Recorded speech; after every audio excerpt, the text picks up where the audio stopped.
สบายดีพี่น้องเทแล้วละพื้นก็ได้เสียงที่ฝนที่ตกใส่บ่ได้จังใดและพอกันตอน10 โมงกว่าพี่น้องเอ้ย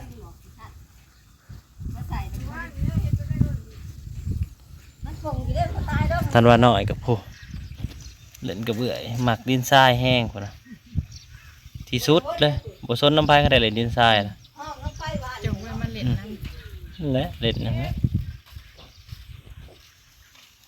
พอขั้นตอนสวยเจทรายเอากระโพดมาฝากพี่น้องเอ้ย สวัสดีพี่น้อง ปิดแล้วบ่ปิดรอบ เบิดเลย เบิดเลย มาฝากไปได้รับข่าวดีเลย โอ้ ก็ได้หับข่าวดีบ้านนี่แหล้วแต่ว่า ได้พี่น้องไม่ได้เก็บกระพันนั่นนี่นะหลับข่าวดี สบายดีพี่น้อง มาหาน้องเนื้อดูอะไรได้ข่าวดีพี่น้อง เป็นฝากมาใหาย500 บาท ขอบคุณหลายๆเด้อคุณยายจะดีเอ้ยหายมาหาร้อยให้ได้ขึ้นหาร้อยเท่าเด้อดีแห้งร่ำรวยร่ำรวยมันเงินมันเงิน ไปหาไปเด้อ ได้หับแล้ว ขอบคุณหลายๆเด้อคุณยายจะดีทางไทยวะ ทั้งเยอรมัน กับขอบคุณหลายๆที่เมตตาเนาะ คุณว่าพ่อได้สืบตะไลเป็นงัวจะแจ้งเราไม่ไปซื้อไม่ขนม ยัง เห็นเทเป็นนัวจองหนึ่งบ่พ่อซิมเต่าตื่มอีกอย่างนี้อีดำเห็ กั ด ดเจดำเห็ดแกงหน่อไม้เนี่ยบอกแล้วนะหลังลุดลงโอ้เจดำเห็ด ฉันทำว่าอย่าปากเนี่ยอย่าปาก ยังคนบ่แซ่บ มาไปได้หลับข่าวดีเนาะขอบใจเราดาวหลายๆเป็นประธานบุญเลยคุณเชียงจะดีให้กิจการงานหุ่งเฮืองหลับด้วย เด็กก็เพิ่นแล้วคอยซอยซัพพอร์ตครอบครัวพอได้ซื้อได้จ่ายซอยมาเรื่อยๆได้เบิ่ง ใจดีเนาะเป็นผู้ใหญ่จะดีใจร้าย แม่น ใจดีอะไรได้ เพิ่นก็เห็นเพิ่นก็ถือสตาร์นี่แหละบ่แม่นญาติพี่น้องเพิ่นก็ยังซอยเหลือเฮา แม่น เปิดแม่ลิดน้ำนะ ที่คนละบ้านละเมืองเนาะ จักอยู่คนละจักอยู่ทางใดนะบ่ฮู้จักเลย มีเมตตาหักแพง ประเทศเยอรมันจักอยู่ไสจักอยู่ที่ใด มีแต่ ยังมันได้ยิน คิด คันว่าไปนี่จากกันดอนเมืองไปนี่จักชั่วโมงก็ยังบ่ฮู้แล้ว เยอรมันบางทีนั่งยนต์12 ชั่วโมงเด้ 12 ชั่วโมงเนาะ อืม เพื่อมาฮอดไทยนะ12 ชั่วโมง ใจเติบได้หัน ไกลเต๋อได้หนัง แต่ว่า 12 ชั่วโมง ฮ่องกงน่ะบ่ไกลปานใดเนาะ ฮ่องกงกับจีนให้สิใกล้อีสัง อืมเยอรมันมันบ่เป็นจีนมันเป็น บ่ได้มันอยู่ทั้งใดทั้งทวีปได้ใกล้กันเลย เยอรมันนี่เป็นภาษาฝรั่งบ่ดาวเลยไง แม่นเป็นภาษากะส่วนหลายเขาเจ้าเว้าภาษาอังกฤษนั่นแหละ ภาษาอังกฤษนี่ แต่ว่ากันภาษาประเทศเขาเจ้าก็ต่างหากเนาะ บ่ได้สิไปอยู่เลยเว้าต้องเว้าภาษาเขาได้เลยเนาะนั่นแหละเป็นหมู่ยังเรา เยอรมันเพิ่นใช้เงินยูโรเยอรมัน สิแพงกว่าดอนมันบอก แพงคือว่า500ยูโรก็มาเป็นเงินดอลเฮาก็สิได้อยู่550ดอล แพงเงินบ่แพงเกลือเงินดอลลาร์ เงินปอนด์นั่น พอประเทศไหน ปอนด์เงินปอนด์นี่อังกฤษได้เงินปอนด์อันนั้นเข้าใจบ่ผิด ส่วนจีน หยวนจีนบ่เคยได้ใช้จักเทื่อ เขาก็ใส่อีกนั่นสินะ แต่ว่าอยู่ลาวเฮาก็เข้าใช้เงินหยวนกันเห็น QR code ของหยวนของหยังว่าเป็นอันนี้ก็มี เธอยังผู้สวง แล้วยังบ่ช่วงอยู่นอนหล่นละจ้าเอ้ย ถ้ามันได้แต่นั้นเดินเด้อถ้ามันได้เรื่องนี้น่ะจะไปแบ่งเสร็จดอก สิ แน่ บอก ถ้ามันได้อยู่อยาก ได้เราได้เผื่อ400-500ตู้600-700ตู้อย่าง เนี่ เงี้ ย ย ถ้ามันน่ะถ้ามันแล้วได้ตอนเล่งตอนได้ก็โทษเสร็จบ่ มีแต่เมื่อนี่สิไปแหวงอยากเราจะไปอยู่เพื่อนกลางเว้นแบบนี้อย่าเราไปนี่ อือ มันตอนเช้าๆก็ต้องค่ำๆนี่ เราไปขุดอยู่ไสอยู่ห้วยขะยองพุ่น เผื่อกระยอง ปา ตั้งเฮาเนี่ยก็สิมีอยู่มันหักสิบ่หลาย บ่มันแห้งเขาจูดป่าเพราะมันระบ่มี แม่น ปีนี้กินง้ออยู่สิหาเฮ็ดใส่เด้ป่าใหม่เบิด จะไปหาทางไหน เนาะ ทีมงานว่าง งานว่างมันตีลังกาลุงน้องเลยว่ะ ตาเฮ็ดบอลที่เคยเอาเคยหาน่ะจ้าสิไปหาทางใดลูกไปทางพุ่นผัดอันโบหัวทางหัวไปแดกผัดโบซินกับป่า ทำสิ้นเขากับโบจักใด อือ อันเคยละนะอันเคย เคยล่ะเราเคยไปหาเราได้ก่อนหมู่เลยเราล่ะ เขาได้เพิ่นก็ได้กลางคืนก็ไปตี3พี่หลอก พี่หลอกเพิ่นบ่เคยพี่หลอกบ่ โอ้ยสิหลอกกันเลยเนาะ พี่กายนี่ป้ามันเตือนนะเขาได้เฮ็ดผึ่งเฮ็ดหยังเลยได้ปีนี้ยังสมัยซีนีเด้อ คนบ่ตกผัดตกบ่ซ้ อืม ำถ้ากระตก2เถื่อนดาว กระโตกแห้งๆน่ะเฮ็ดกับจ๊ะเอเราได้นี่นะ อ้าว ออกบ่ได้ ใครโทรมาซะเอานี่แม่บ้านเฮาน่ะเฮ็ดปลวกออก เอ้า เขาขายโลละล้านว่าซะเมียบักแขกโทรมาซะเอานี่ป้อคือบ่ไปหาขายเนี่ยลูก อืม โว้ยมันสิทันเขาบ่แม่ว่าซะ คือบุขึ้นไปหาเนี่ยเจ้าก็ได้ โอ้ยบ่ทันเขาดอกว่าพืชเนาะดาวพวกที่เขาเซียน ฝนตกแห้งบ่ แห้งเมื่อคืนนี่แห้ง โอ้ ๆ สม มื้อ พ เช้า อ นี่มันว่า สมพอมันจังออก มือนี้มันสิโจ๊กเขา อ่า หักฝนนี่หลีกบรรณมุงได้ปี ว่าน่ะผ้าแตกน่ะกวดใบไม้อยู่หอมม่วงจน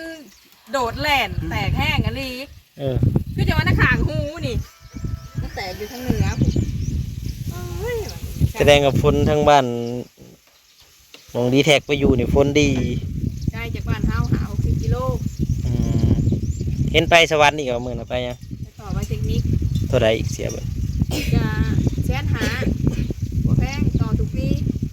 อืม ต่อทุกปี ก็มีครบอะไรยังเหลือแต่ใบขับขี่บ่ ไปขับขี่ เขาเอาเท่าไรสมมุติว่ามีครบแล้วเลือกใบขับขี่ มีขบกับบ่ได้เอาหยังแล้วเฮาบ่มีแล้วก็ขี่รถใกล้ซื้อแล้วคันตำรวจลัดก็ได้ เออ คันตำรวจลัดก็เฮาบ่มีแต่ใบขับขี่เฮาไปยืนให้เขา50,000 อืม ก็บอกเขาเลยได้ว่าบ่มีแต่ใบขับขี่นายเอ้ยไปยืนใครเขา50,000เฮาก็ไป เออ ถ้าเรามีใบขับขี่เฮาก็บ่ต้องหาหยังบ่ได้ย่านหยัง ไปทีบรถ ไป ไป โลดคันเขาโบกกระจอดแล้วว่ามีครบแล้วนายไปแล้ว อืม อริยะ เขาก็บ่ได้จักเบิ่งบ่ เราอยากเบิ่งเขาก็บ่ได้ว่ามาขอเขาตรวจก่อนบ่แต่ว่าอาจสิบางคนนะดาวเด้ออาจสิเป็นบางคนตายก็บ่ได้คือกันเด้ มาทาง วันนี้พี่น้องมันบ้านของเรา เออหันโลก ใช้เบอร์แรกปลากุ้งกิ่งนั่นดีแค่ใส่เดือนแนวบ่ แซวอยู่ถ้าแม่ก็กวนมองๆอยู่เบิดมื้อ โอ้ยจะมาดีพี่น้องเอาสิบดมือมาตะบ้านนี่บริทองเจ้าบริอยู่เอาอยู่ก็ต้องยกอยู่พอแล้วเขาร้ายใครเจ็บบ่ได้บ่ฮะยับปัวแผ่น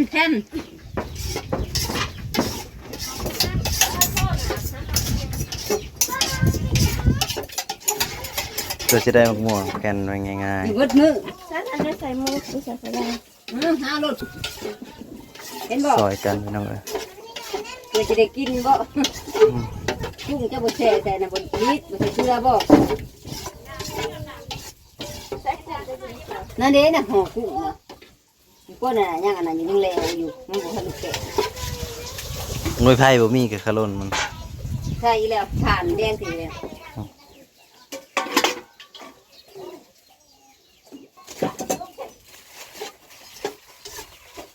ถึงหมูเปียเนาะหมูม่วงเขาจะพ่อสองตา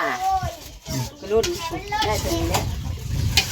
บ้านยังบ่แลยังบ่ได้อีก พี่พ่อเอาเกลือใส่ให้ ได้แต่เกลืออ้าว อ้าวซอย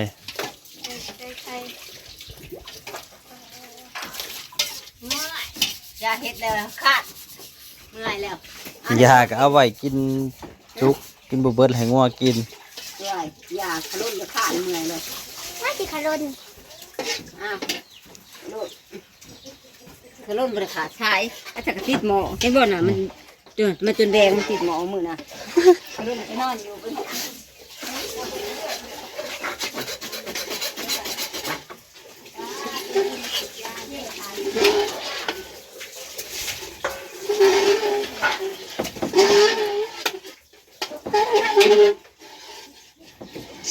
สินสันและสินขาวนะ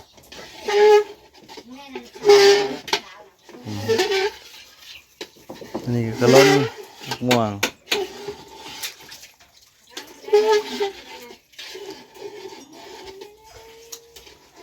ซอยกันพี่น้องเอ้ยแผนกไปแผนกมัน มันจะได้กินสักเดียวเพื่อจะได้กินนะเนยหมูกับรถทัวร์อะไรสูงกว่ากัน รถทัวร์ ไม่ใช่ รถทัวร์มีจักรชั้นรถทัวร์มี2 ชั้น หมูมี3 ชั้น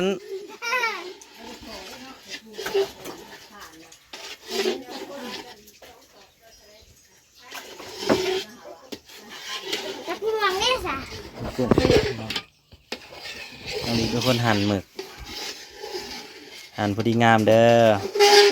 อย่าหันตอนเงาอะไรเลย หั่นทำมันใหญ่ๆเด้อเพื่อได้มาเข้าใจ บ่ใหญ่มันสิบุสุกมันมีบ่ได้น้ำจิ้มเผ็ดเนาะเหมือน อุ้ยเหนียว บ่มีซะ ได้ดิ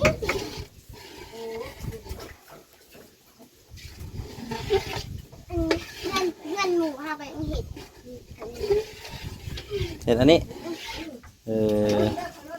ใช่เลยอร่อยแค่เรา สิลอยไว้ลอยว่าแท้ อ่ะห่วงจะกินลูกเหรอ ลอยแขนเราไปซักยา เอาไปเลย นั่นแหละพี่น้อง อร่อยแล้ว ต่อไป ลอยบอกไปซักยา